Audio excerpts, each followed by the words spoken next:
kitablarımız var. Siz də sərasını nəfsdə yaxınlaşın, istədiyiniz kitablardan alın və baxın, oxuyun. Əgər baxdısa, burada bizim dağlarımız, meşələrimiz, çaylarımız haqqında gözəl kitablarımız var. Azərbaycanın döyünün ürəyi olan Qarabağımız haqqında, Şuşamız haqqında gözəl kitablarımız var. Şəxsdə rəngarəng şəkillərdən, illüstrasiyalarla bəzənmişdir. Və mən inanıram ki, siz hər il sinifdən sinifə keçincə daha ağıllı olacaqsınız. Və kitablarınızla yaxından maraqlanasınız. Doğru, uşaqlar? Sizin elə bir yaş dövrünüzdür ki, siz ətraf mühitinə tələbə tanış olmaqdasınız. Və yəni ki, sizi maraqlandıran çox şeylər var. Ki, məsələn, hər birinə maraqlanmaq istəsəniz, gəlib bizim kitabxanamızdan o məlumatları əldə edə bilərsiniz. Oldu mu uşaqlar? Bəli! Gəlib bizim kitabxanamızda elə kitablar əldə edə bilərsiniz. Görürsünüzmü? Hər bir, yəni ki, təbiət haqqında, hər bir formada nə istəsəniz, bizim kitabxanamızda öz informasiya bazamızı zənginləşdirə bilərsiniz. Görürsünüzmü necə gözəl, məsələn, qida zəncirinə deməkdir?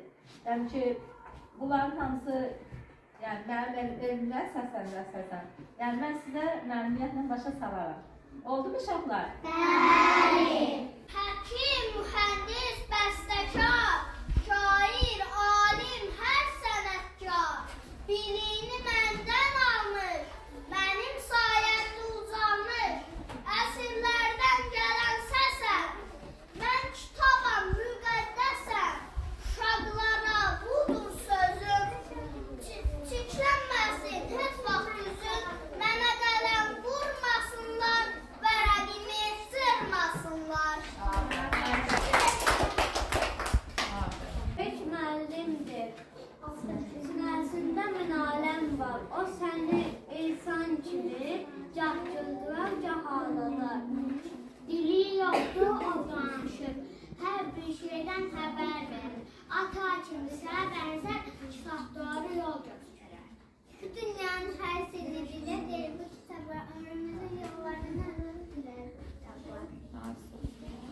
Sana söz verirəm, çatsın hay harayı dinləyənlərə.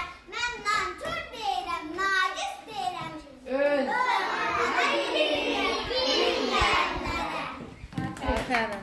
Gəl, sən birinci şeyi danış.